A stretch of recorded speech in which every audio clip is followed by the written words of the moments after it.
اللہ تعالیٰ کو یاد کرنا خوبصورت ترین کاموں میں سے ایک کام ہے، بہترین عبادات میں سے ایک عبادت ہے۔ قرآن پاک میں اللہ تعالیٰ اس کے بارے میں فرماتے ہیں وَلَذِكْرُ اللَّهِ أَكْبَرُ، اور اللہ کا ذکر بہت بڑا کام ہے، بہت اچھا کام ہے۔ حقیقت یہ ہے کہ انسان جس چیز سے محبت کرتا ہے اس کو ضرور یاد کرتا ہے، اس کا ذکر کرتا ہے، دل ہی دل میں بھی اور زبان سے بھی، کیونکہ جس چیز کی محبت انسان کے دل میں ہوتی ہے وہ چیز زبان پر آ کر رہتی ہے۔ یہ ہو نہیں سکتا کہ ہم اللہ تعالیٰ سے محبت کرتے ہوں، دل میں اس کو یاد کرتے ہوں، پھر زبان سے اس کا ذکر کرنا بھول جائیں۔ ذکر الہی تو بندہ مومن کی زندگی میں غیر محسوس طریقے سے شامل ہو جاتا ہے، اس کی اس طرح عادت ہو جاتی ہے کہ انسان اٹھتے بیٹھتے چلتے پھرتے تنہائی میں سب کے بیچ میں بیٹھ کر اپنے رب کو یاد کرتا رہتا ہے، دل ہی دل میں یا زیر لب وہ اپنے رب کو کسی حال میں بھی نہیں بھولتا۔ اور بھولے بھی کیوں؟ اس لیے کہ اس کی ذات پر رب کے احسانات ہر ایک سے بڑھ کر ہیں، اس کی نگاہیں ہر طرف رب کے کمالات دیکھتی ہیں، وہ ہر طرف رب کی نعمتوں کو دیکھ کر سرشار ہوتا رہتا ہے۔ وہ جس طرف بھی نظر اٹھاتا ہے وہیں اس کو رب کی قدرت اور تخلیق نظر آتی ہے، اپنے سامنے دائیں بائیں اوپر نیچے ہر طرف زمین آسمان جو کچھ بھی بنا ہوا ہے، جو کچھ بھی پھیلا ہوا ہے وہ سب اس کے رب کا بنایا ہوا ہے، پھر وہ اس رب کو کیسے بھلا سکتا ہے؟ قرآن پاک میں اہل ایمان کو ذکر کرنے کی تلقین کی گئی ہے۔ اللہ سبحانہ و تعالیٰ فرماتے ہیں فَاذْكُرُونِي أَذْكُرْكُمْ، تم مجھے یاد کرو، تم میرا ذکر کرو، میں تمہیں یاد کروں گا۔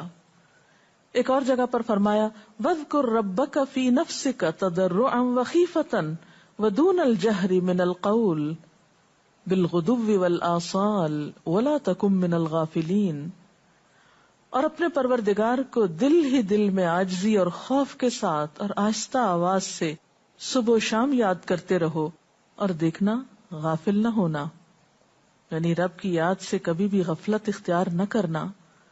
ایک اور جگہ پر فرمایا وَاذْكُرُوا اللَّهَ كَثِيرًا لَعَلَّكُمْ تُفْلِحُونَ، اور اللہ کا ذکر کرو کثرت کے ساتھ، بہت زیادہ، کیوں؟ لَعَلَّكُمْ تُفْلِحُونَ، تاکہ تم فلاح پاؤ، کامیاب ہو جاؤ۔ اس سے پتہ چلتا ہے کہ اللہ تعالیٰ کو یاد کرنا کامیابی کی علامت ہے، اللہ کے ذکر میں کامیابی کی ضمانت ہے۔ مومن مردوں اور عورتوں کی صفت قرآن پاک میں یہی بیان کی گئی ہے کہ وہ بہت زیادہ اللہ کا ذکر کرنے والے ہوتے ہیں۔ سورۃ الاحزاب میں آتا ہے وَالذَّاكِرِينَ اللَّهَ كَثِيرًا وَالذَّاكِرَاتِ، اور اللہ کا ذکر کرنے والے مرد اور اللہ کا ذکر کرنے والی عورتیں جو کثرت سے اللہ کا ذکر کرتی ہیں۔ کثیرن اعد اللہ لہم مغفرۃ واجرا عظیما، اللہ نے ان کے لیے بخشش اور بہت بڑے اجر کا وعدہ کر رکھا ہے۔ اور پھر یہ کہ ذکر کرنے کے لیے کوئی خاص وقت مقرر نہیں، انسان ہر حال میں ذکر کر سکتا ہے، ہر وقت میں ذکر کر سکتا ہے۔ نبی صلی اللہ علیہ وسلم کے بارے میں آتا ہے کان یذکر اللہ فی کل احیانہ، آپ ہر وقت میں یعنی ہر قسم کے وقت میں، دن میں یا رات میں، صبح میں یا شام میں اللہ کا ذکر کیا کرتے تھے۔ حدیث پاک میں آتا ہے، حضرت ابو موسیٰ اشعری سے روایت ہے مثل الذی یذکر ربہ والذی لا یذکرہ مثل الحی والمیت، رواہ البخاری۔ آپ صلی اللہ علیہ وسلم نے فرمایا اس شخص کی مثال جو اپنے رب کا ذکر کرتا ہے زندہ انسان کی طرح ہے، اور اس کی مثال جو اپنے رب کا ذکر نہیں کرتا مردہ شخص کی طرح ہے۔ گویا ذکر کرنے والا اور نہ کرنے والا، ان دونوں کے درمیان اتنا ہی فرق ہے جتنا ایک زندہ اور مردہ انسان میں فرق ہوتا ہے۔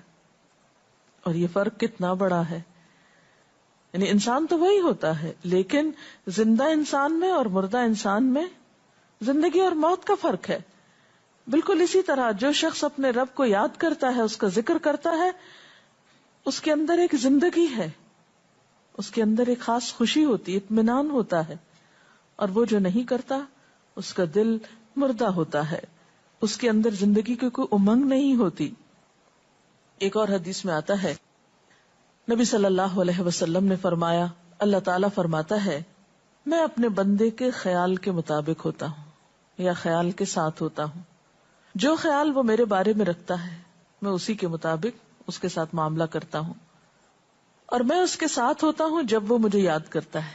گویا ذکر کرنے والے اللہ کی مدد کے مستحق ہوتے ہیں، یعنی اللہ ایسے بندوں کے ساتھ ہوتا ہے جو ذکر کرتے رہتے ہیں. اگر وہ مجھ کو اپنے دل میں یاد کرتا ہے تو میں بھی اس کو اپنے دل میں یاد کرتا ہوں، اور اگر وہ مجھے کسی جماعت میں بیٹھ کے یعنی کسی گروپ میں یعنی پبلک میں بیٹھ کے یاد کرتا ہے تو میں اس کو اس سے بہتر جماعت میں یاد کرتا ہوں، یعنی فرشتوں کی جماعت میں یاد کرتا ہوں. تو گویا فاذکرونی اذکرکم، تم مجھے یاد رکھو میں تمہیں یاد رکھوں گا.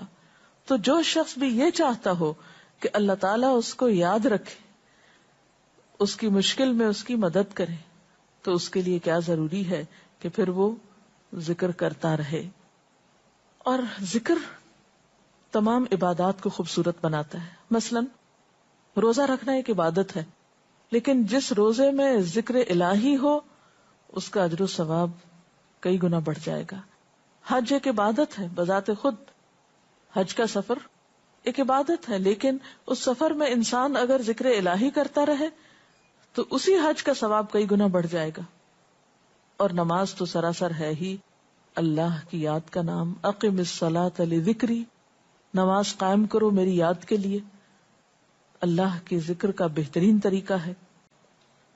ایک اور موقع پر آپ صلی اللہ علیہ وسلم سے جب یہ پوچھا گیا کہ سب سے اچھی نماز کس کی، سب سے اچھا روزہ کس کا، سب سے اچھا حج کس کا، سب سے اچھا مجاہد کون، تو آپ صلی اللہ علیہ وسلم نے ہر بار یہی جواب دیا کہ جو اپنے ان کاموں میں ذکر الہی کثرت کے ساتھ کرے. اور ذکر کرنے والے ہر میدان میں آگے نکل جاتے ہیں. حدیث پاک میں آتا ہے نبی صلی اللہ علیہ وسلم نے فرمایا مفردون سبقت لے گئے. لوگوں نے پوچھا کہ یہ مفردون کون ہے؟ فرمایا وہ مرد جو کثرت کے ساتھ اللہ کا ذکر کرتے ہیں اور وہ عورتیں جو کثرت کے ساتھ اللہ کو یاد کرتی ہیں. اور یہاں آپ نوٹ کر رہے ہیں خاص طور پر مردوں کے ساتھ ساتھ عورتوں کا ذکر بھی ملتا ہے. حضرت عبداللہ بن بصر فرماتے ہیں کہ ایک شخص نے عرض کیا یا رسول اللہ صلی اللہ علیہ وسلم، بے شک اسلام کے احکام مجھ پر بہت ہیں، یعنی ذمہ داریاں بہت ہیں، کرنے کے کام بہت ہیں. آپ مجھے کوئی ایسی بات بتائیں جسے میں اپنے لیے لازم کر لوں، یعنی میرے لیے آسان ہو اور میں پابندی سے کر سکوں. تو آپ صلی اللہ علیہ وسلم نے فرمایا لا یزال لسانک رطبا من ذکر اللہ، کہ ایک چیز پابندی سے پکڑ لو، اور وہ کیا کہ تیری زبان ہمیشہ اللہ کے ذکر سے تر رہے، ہر دم اللہ کو یاد کرتے رہو. اور یہ حقیقت ہے کہ انسان کوئی بھی کام کر رہا ہو، مثلا خواتین کھانا پکا رہی ہیں، گھر صاف کر رہی ہیں، واک کر رہی ہیں، کوئی بھی کام کر رہی ہیں اس طرح کا، تو اس میں ساتھ ساتھ اللہ کی یاد کرتی رہیں. سبحان اللہ، الحمدللہ، اللہ اکبر، استغفر اللہ، لا الہ الا اللہ، ان اذکار کا ورد کرتے رہیں، تو اس میں کام بھی ہوتا رہے گا اور اس کے ساتھ ساتھ اللہ کی یاد بھی ہوتی رہے گی. خصوصی طور پر 2 کلمات ایسے ہیں جن کے بارے میں بہترین اجر کی خوشخبری سنائی گئی. آپ صلی اللہ علیہ وسلم نے فرمایا کلمتان، 2 کلمات ایسے ہیں خفیفتان علی اللسان، جو زبان پہ بہت ہلکے ہیں، یعنی پڑھنے میں کچھ مشکل نہیں. ثقیلتان فی المیزان، میزان میں بہت بھاری ہیں. حبیبتان الی الرحمن، رحمان کو بہت محبوب ہیں. اور وہ کیا ہیں؟ سبحان اللہ و بحمدہ، سبحان اللہ العظیم. چلتے پھرتے، اٹھتے بیٹھتے، کام کاج کرتے، تسبیح پڑھتے رہنا، ذکر کرتے رہنا انسان کے دل کو جہاں اطمینان بخشتا ہے وہاں اس کے کام کو آسان بھی کر دیتا ہے، اور اللہ کی مدد بھی ساتھ ہوتی ہے. اور قرآن پاک میں ایسے لوگوں کے لیے خوشخبری ہے، الا بذکر اللہ تطمئن القلوب، سنو اللہ کے ذکر سے دلوں کو اطمینان ہوتا ہے. اور ویسے بھی میزان میں بہت بھاری نیکی ہے. ایک حدیث میں آتا ہے کہ رسول اللہ صلی اللہ علیہ وسلم نے لوگوں سے پوچھا کیا میں تمہیں نہ بتاؤں کہ تمہارے اعمال میں سب سے اچھا عمل، سب سے پاکیزہ اور تمہارے درجات کو سب سے زیادہ بڑھانے والا، اور جو تمہارے لیے سونے چاندی کے خرچ کرنے سے زیادہ بہتر ہو، اور اس سے بھی بہتر ہو کہ تم اپنے دشمنوں سے ملو، ان کی گردنیں تم مارو اور وہ تمہاری گردنیں مارے، تو کیا ایسا عمل نہ تمہیں بتاؤں؟ صحابہ نے عرض کیا، ضرور یا رسول اللہ صلی اللہ علیہ وسلم، ہمیں ایسا عمل بتائیے. تو آپ نے فرمایا وہ اللہ کا ذکر ہے، یعنی تمام اعمال میں وہ سبقت لے جاتا ہے. اسی طرح ایک اور حدیث میں ہے، رسول اللہ صلی اللہ علیہ وسلم نے فرمایا کہ جب بھی کچھ لوگ بیٹھتے ہیں اور وہ اللہ کا ذکر کرتے ہیں، کسی مجلس میں اکٹھے ہو کر بیٹھتے ہیں، تو اللہ کی رحمت ان کو ڈھانپ لیتی ہے، ان پر سکینت نازل ہوتی ہے. اللہ تعالیٰ ان کا اپنے ہاں ذکر کرتے ہیں. گویا اکیلے بھی ذکر کیا جا سکتا ہے اور کسی مجلس میں اکٹھے بیٹھ کر بھی. پھر اسی طرح صبح و شام بھی، جیسا کہ قرآن پاک میں آتا ہے، وَسَبِّحْ بِحَمْدِ رَبِّكَ قَبْلَ طُلُوعِ الشَّمْسِ وَقَبْلَ غُرُوبِهَا، اپنے رب کی تسبیح بیان کرو سورج نکلنے سے پہلے اور اس کے غروب ہونے سے پہلے. ایک اور جگہ پر آتا ہے وَسَبِّحْ بِحَمْدِ رَبِّكَ بِالْعَشِيِّ وَالْإِبْكَارِ، اپنے رب کی حمد و ثنا بیان کرو عشی کے وقت یعنی عصر کے وقت، والابکار اور صبح کے وقت. عشی کا لفظ جو ہے یہ زوال شمس سے غروب شمس کے درمیانی وقت کو کہتے ہیں. پھر اسی طرح انبیاء علیہ السلام کے بارے میں ہم دیکھتے ہیں، حضرت داؤد علیہ السلام بہت خوبصورت آواز سے، بہت خوبصورت انداز میں اللہ تعالیٰ کا